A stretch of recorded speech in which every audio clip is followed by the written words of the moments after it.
พี่น้องไงเนาะทางน้องตะโลเพิ่นขนปูนบาดนี้พี่น้องไอ้แข่งกับฟ้ากับฝนเนี่ยว่าซั่นซะเนาะ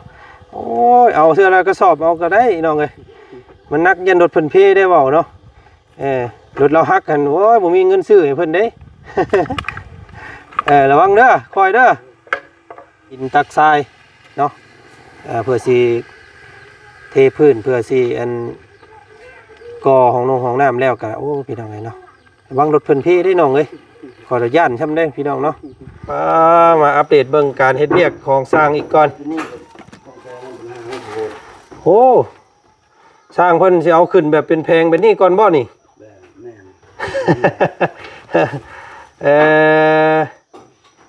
จัดเบิ่งเด้อสร้างเด้อให้มันทีๆแหละยันลูกเราตกเนาะวัตถุนี้มันโกเพราะว่าทั้งตัวนั้น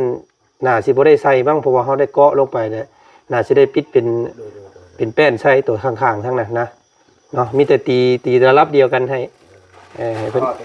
แม่นแต่พอข้างนี้ตีแล้วก็เอาอันว่าผาไม่เสื้อลาคือเก่าหั่นแหละใส่นี่สีไม่ไปดู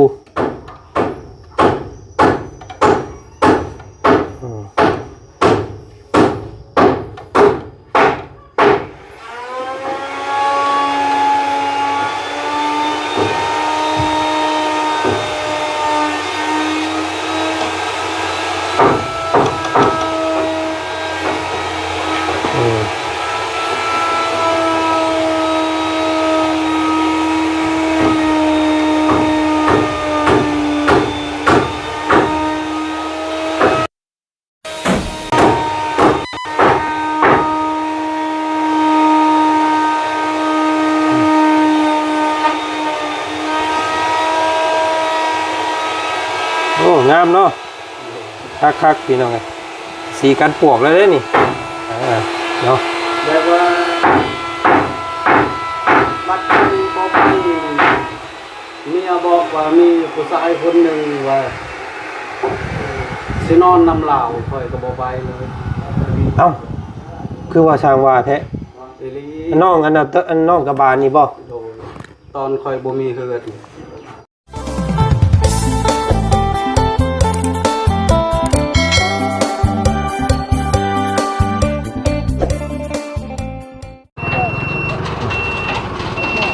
หลังจากทุลักทุเล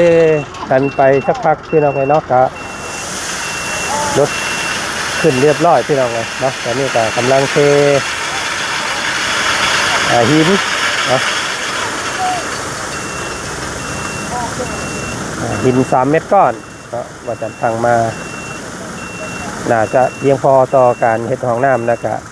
เทพื้นเนาะทุลักทุเลพี่น้องเลยคลิปก่อนเนาะต่อจากEPที่ก่อนนั่นเนาะพี่น้องเนาะ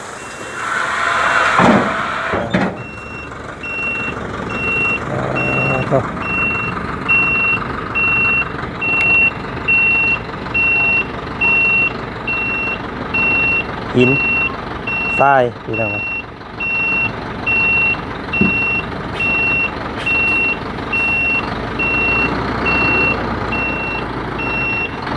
เฉพาะตัวหินกับทรายนี่เบิดอยู่4.2 ล้านเนาะ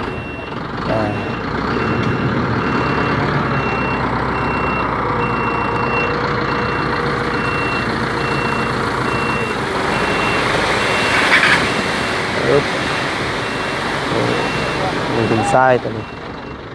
อย่างละ3 เม็ดก้อนพี่น้องไหมปูนกระสอบละ100,000เลยพี่น้องเนาะปูนเอามาโตนึงเนาะเฉพาะปูนนี่ก็2 ล้านเนาะ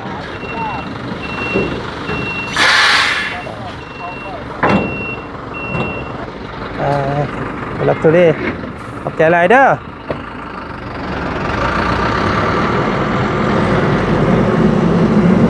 เดี๋ยวให้ทางกะโลเพิ่นมาถมอันนั้นให้เราเนาะมาถมมันดินที่มันโกนเนาะหั่นแหละเนาะ เออแล้วก็ให้ตะโลเพิ่นนั้นว่าผังหัวคืนให้เพิ่นก่อนพี่น้องเอ้ยเนาะพี่น้องเอ้ยเนาะทางน้องตะโลเพิ่นขนปูนบาดนี้พี่น้องเอ้ยแข่งกับฟ้ากับฝนแน่ว่าซั่นซะเนาะโอ้ยเอาเสื้อแล้วก็สอบเอาก็ได้น้องเอ้ยมันนักยันรถเพิ่นเพได้เว้าเนาะรถเราฮักกันโอ้ยบ่มีเงินซื้อให้เพิ่นเด้ ระวังเด้อคอยเด้อนี่ตัวอันอยู่น้ำเพื่อนเรานั่นอันป้าหันก่อนก็ได้เนาะมาขนเอาตัวนี้ก่อนพี่น้องอีก3 รอบ 4 รอบเบิดแล้ว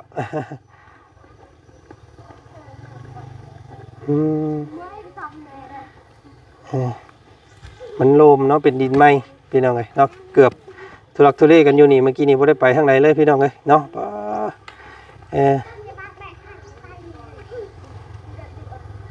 ลำบากแน่พี่น้องเอ้ยเนาะก็เห็นได้เลยมันทางไปยากเนาะรถเพิ่นส่งบ่ฮอดจอดบ่ถึงก็สิเมื่อยแน่ละสร้างกระไดบาทนี่พี่น้องเอ้ยเนาะเที่ยวตักหินตักทราย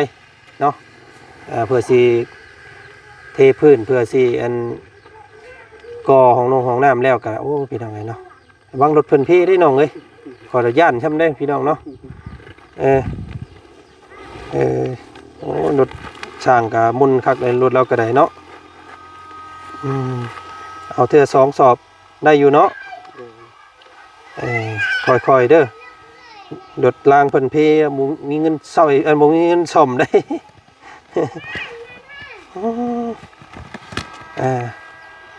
เอาโอเคให้น้องเพิ่นขนอันนี้ก่อนพี่น้องเลยเนาะขนปูนก่อน2 รอบ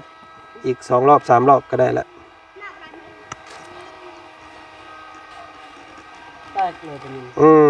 เป็นถิ่มลงแห้งพอดพอมา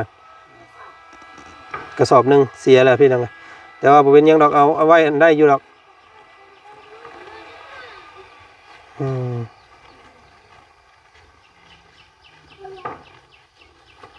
แล้วจังเอาเจ้าจังเอาล่อนั่นยุ่งเอาไปเลยตัวมันแตกนะเอาล่อยุ่งเอา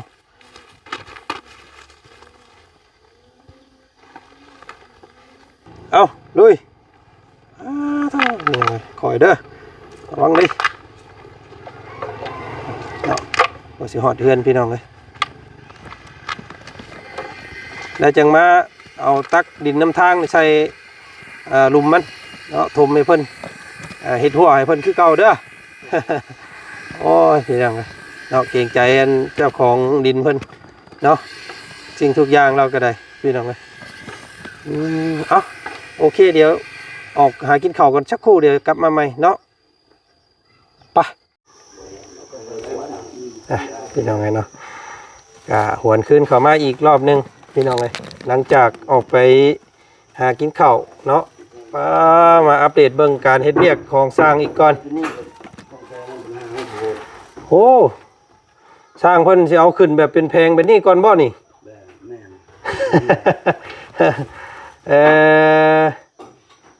จัดเบิ่งแล้วสร้างเด้อให้มันทีๆแหละยันลูกเราตก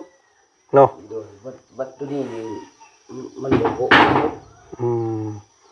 เพราะว่าทั้งตัวนั้นน่าสิบ่ได้ใส่บ้างเพราะว่าเฮาได้เกาะลงไปเนี่ยน่าสิได้ปิดเป็นแป้นใส่ตัวข้างๆทั้งนั้นนะเนาะมีแต่ตีระดับเดียวกันให้เพิ่นครั้งนี้เนาะแม่นแต่พอครั้งนี้ตีแล้วก็เอาอันว่าผาไม่เสื้อลาคือเก่าหั่นแหละใส่อันตัวที่มันเดือนะเนาะพออยู่บ่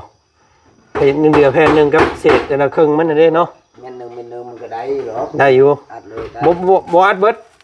อัดซ้ำเฉพาะซ้ำขึ้นซ้ำกับตัวนี้ซ้ำกับลูกติงเอาไปรับเดียวพอเราได้ซองเบิ่งงัวเบิ่งควายทีมสร้างกันกินข้าวแล้วบ่นี่ยังอยู่โอ้ยเอาพี่น้องไงซื้อลาบลาบดิบพี่น้องไงเนาะส่วนตัวนี่อันมักซุกหรือมักซุกหรือมักดิบส่วนตัวดิบก็ได้ดิบก็ได้ ได้เบิดเนาะเอาโอเคซื้อเปลี่ยนอาหารพอสร้างอีกก่อนพี่น้องเอ้ยอืมสร้างเพิ่นเฮ็ดบ่คือกันได้แต่ละคนพี่น้องเอ้ยเนาะบางคนเพิ่นเอาขึ้นทีละอันแล้วก็เดียนไปอันนี้เพิ่นเอาขึ้นเป็นยกแพงเลยนี่เนาะแบบเป็นวงเป็นนั่นเลยนะ โอ้ใส่สบายแบบนี้งามมันเฮาจัดเป็นระเบียบแล้วเฮายกขึ้นรถเนาะแบบนี้มันงาม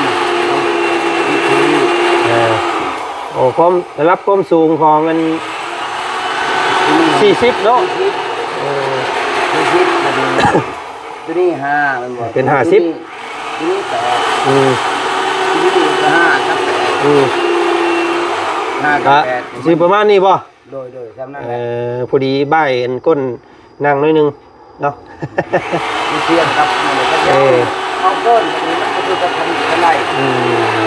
กับตัวลมใหม่ๆมันบ่เข้ากันแล้วบ่งามเอาละพี่น้องเลยเนาะเป็นงานละเอียดแน่ตัวนี้ก็เลยอยากซ่าแน่เนาะเพราะว่างานต้องใช้ความ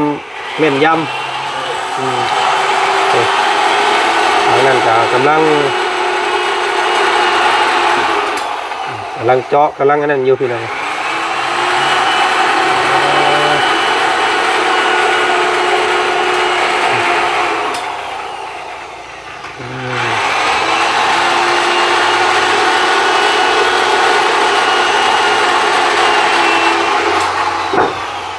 พอดีเลยลูกแล้วบออกหรอกเนาะ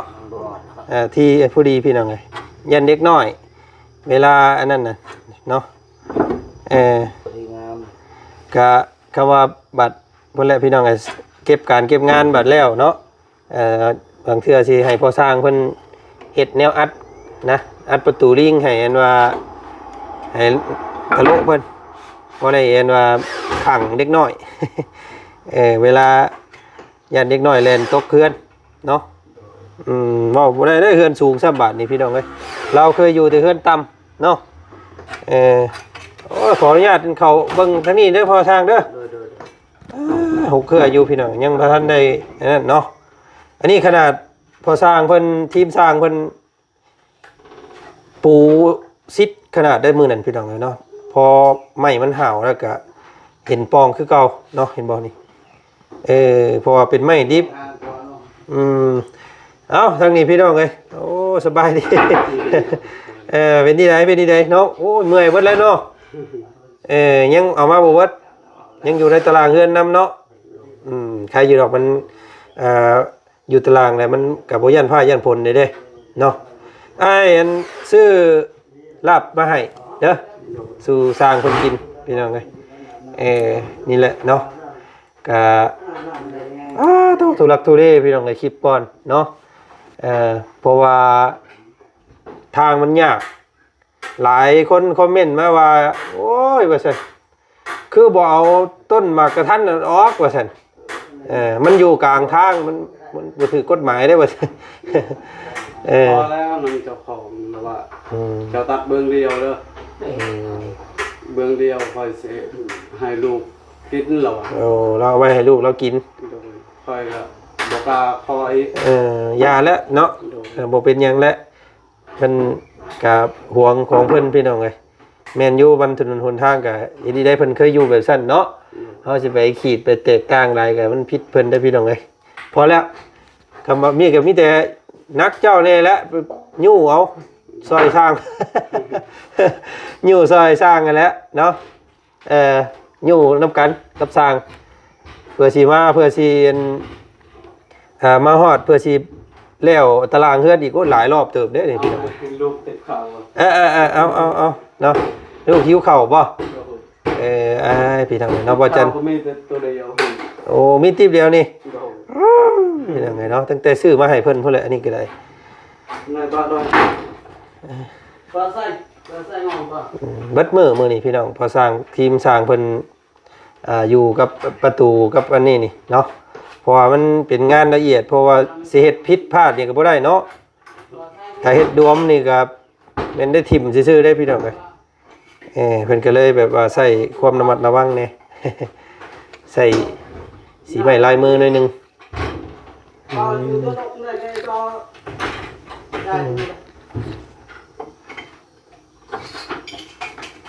เนาะช่วงค่ำๆนะสิเห็นภูพางอันงดงามกว่านี้พี่น้องเลยเนาะ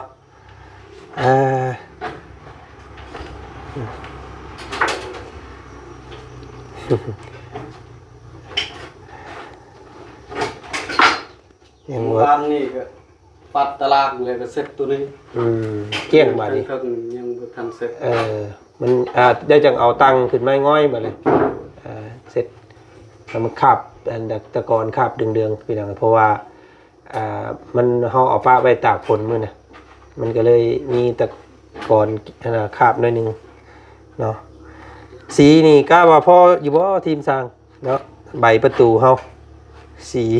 คือสิพ่ออยู่เนาะคำบ่พ่อก็คือสิบ่พ่อแต่ลูกติ่งนี่แหละเนาะเดี๋ยวจังย่อมน้ำหลังก็ได้ลูกติ่งพี่น้องเอ้ยลูกติ่งเสาบันไดนี่แหละเนาะบันไดกับท่าแต่ก็สีเคลือบเงาพี่น้องเอ้ย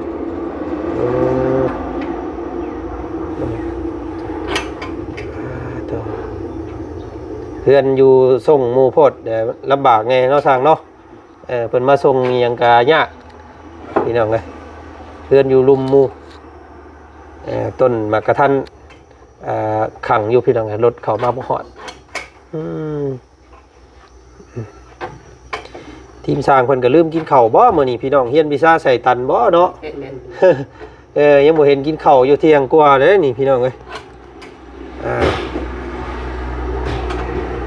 12 โมงกว่าเนาะกึบตัวนี้ให้มันแล้วก่อนว่าซั่นเวลาย่างไปย่างมาคือส่งสิเลยลงซ้ำแล้วบ่พี่น้องเอ้ยยันสอดปุดตารางเนาะ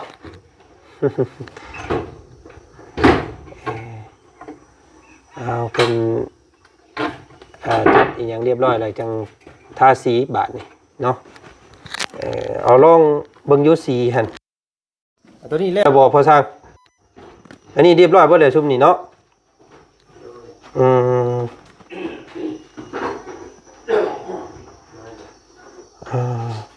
เอาสีมาเบิ่งอยู่น้องสีเจ้าไว้ใส่น้ำเพื่อนน้องเจ้าบ่เอามาเบิ่งอยู่ เอามาทาเบิ่งอยู่จากอันหนึ่งเนาะมันเป็นสีได้เลยพี่น้องเลยนี่แต่ระวังบ่ให้มันถือกันแป้นฮะเด้อระวังเนาะใส่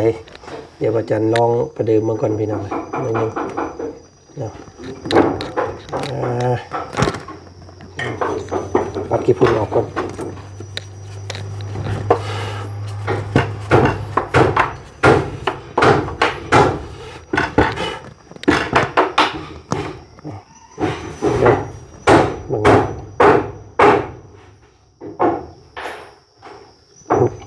คนอีกอยู่เนาะ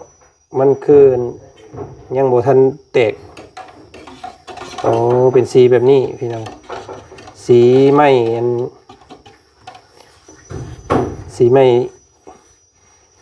ประดู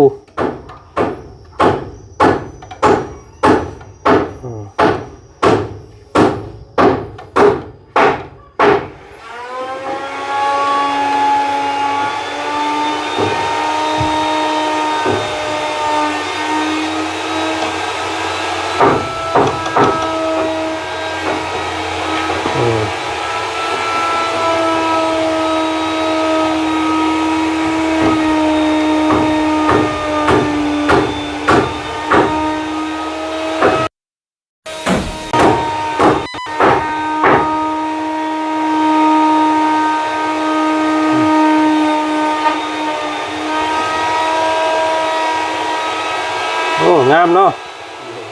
คักพี่น้องไงสีกันปวกเลยนี่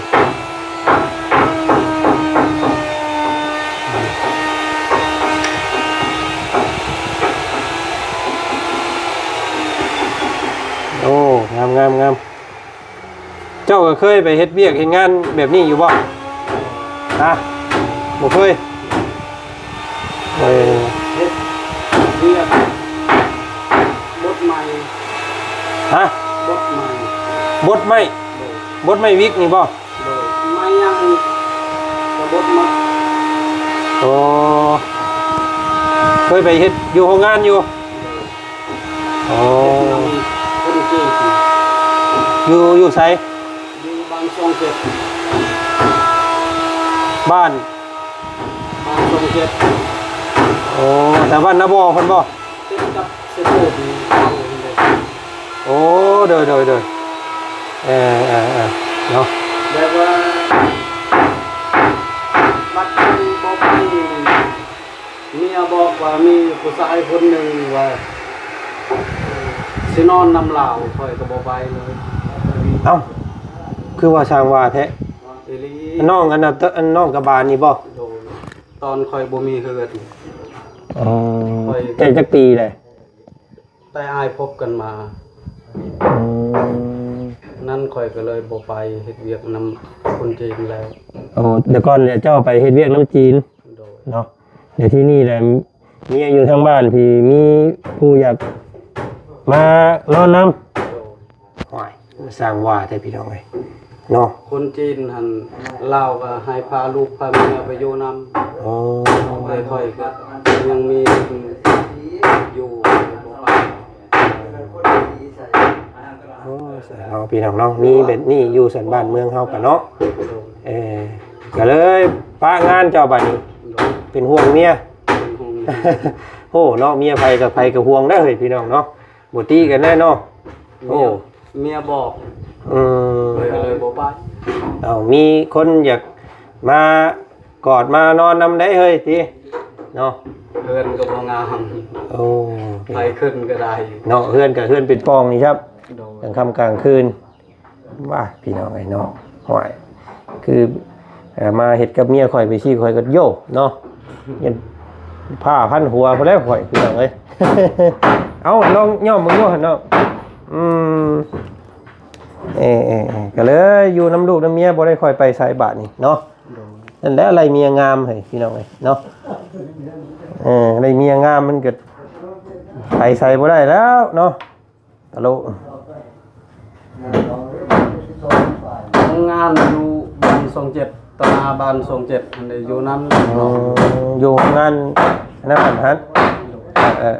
โรงงานบทใหม่ มันเป็นโรงงานบดใหม่เก่าอยู่หันพี่น้องตะกี้เนาะเรามาถือตัวเพื่อนได้เนาะมันขี้ได้ได้เพื่อนเจ้าเนาะ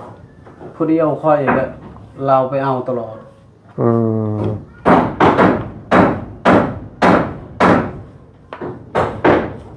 ค่อยบอกเลยเราว่าพาเมียเจ้ามาเฮือนค่อยเซาให้ ทำย่านลูกเมียย่านคนอื่นเอาเมียเนาะ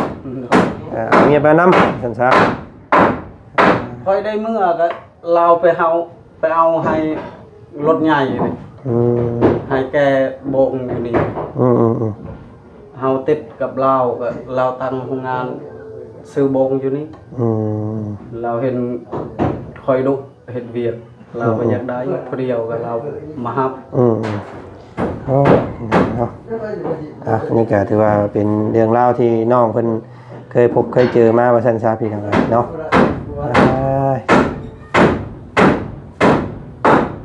บอกว่าถ้าอยู่นี่เด้ออย่าเมื่อเลยถ้าลูกเมียเจ้าบ่มีข้าวกินเจ้าเอารถเงินแล้วคนจีนบ่โดนแล้วค่อยก็จะขึ้นเอาใดบอกลูกเคยเราไปนะเมื่อศกนะบ่ม่วนอยู่ลุงก็เป็นห่วงเมียเนาะลุงก็เมื่อสวัสดิ์แล้วลงสวัสดิ์เลยลงมาเอารถให้น้องเด้มาให้คนใหม่ตัวนี้แล้วเมื่อบดก็บอกว่าบ่นะมาส่งถ้าลุงมาค่อยจังลงคืนเถอะเป็นห่วงเมียพัดเมื่อเมียไปบอกในอื่นแล้วบอกลูกว่าคอยบ่ลงแล้วค่อยว่ามาพ่อไปสิก็บ่ไปแล้วเนาะเอาย่อมแล้วข้างนึงก็จังพ่อก่อนนี่ย่อมเบิ่งสีก่อนพี่น้องเนาะเป็นสีไม้ประดูเนาะเป็นสีไม้ประดูให้งามได้เนาะเฮือนเจ้าได้นี่พี่น้องเอ้ยย่อมเนียนๆเด้อ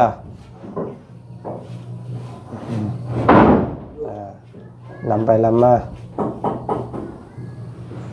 ทางมันหยดเฉย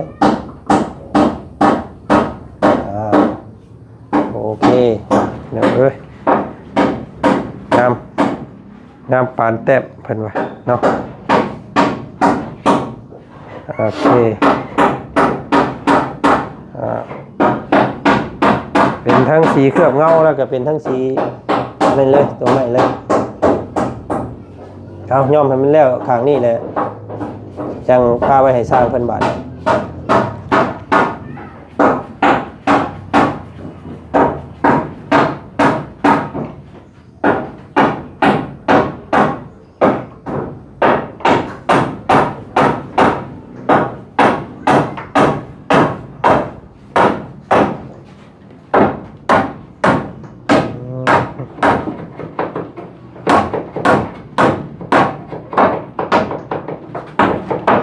ปกเป็ดแน่พี่น้องไว้มือนี่อึ๊บ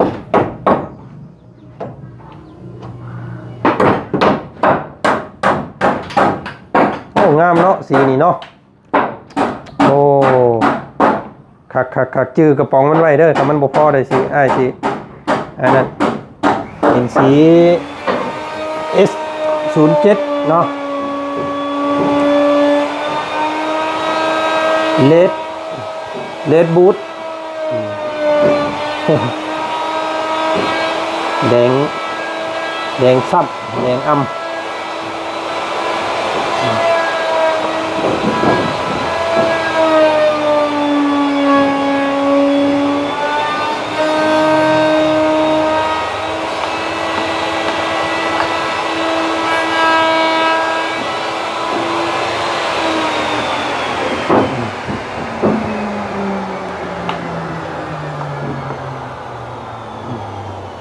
โอเค